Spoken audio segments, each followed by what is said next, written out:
ब्रेकनंतर स्वागत। सध्या भाजपामध्ये मोठ्या प्रमाणात इन्कमिंग सुरू आहे, त्यामुळे जुन्या कार्यकर्त्यांकडे लक्ष द्या, नाहीतर जेवढ्या जोरानं वाढलो तेवढ्याच जोराने खाली आल्याशिवाय राहणार नाही असं म्हणत केंद्रीय मंत्री नितीन गडकरी यांनी कान टोचलेत। जुना कार्यकर्ता हा घर की मुर्गी दाल बराबर, तर बाहेरून आलेले सावजी चिकन मसाला असं म्हणत नागपुरी भाषेतच पक्षाच्या परिस्थितीवरती केंद्रीय मंत्री गडकरींनी भाष्य केलंय।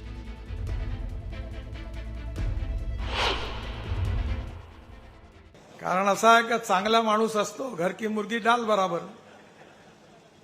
त्यामुळे बाहेरचा चिकन मसाला सावजीचा चांगला लागतो। जरा जुन्या लोकांकडे लक्ष ठेवा। हे जोपासलेले कार्यकर्ते माझ्या का आता मी तर नाही आहे, तुम्ही नेतृत्व करता। जर या प्रामाणिक कार्यकर्त्याची तुम्ही कदर नाही केली तर जेवढ्या जोराने वरती चालल्या तेवढ्या जोराने खाली आल्याशिवाय राहणार नाही, हे तुम्ही लक्षात ठेवा। त्यामुळे जुन्या कार्यकर्त्याची आठवण लक्षात ठेवा।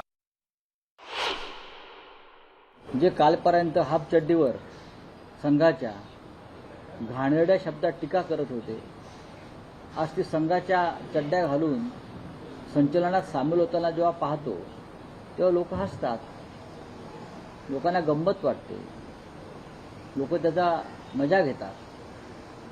भारतीय जनता पक्षामध्ये आज त्यांच्या स्वतःचे असे 20% लोक आहेत आणि बाकी सगळे बाहेरून आलेले हौसे नवसे गवसे आहेत। त्याच्यामुळे नितीन गडकरी यांच्यासारख्या जुन्या जाणत्या भारतीय जनता पक्षाच्या नेत्यांची वेदना ही खरी आहे।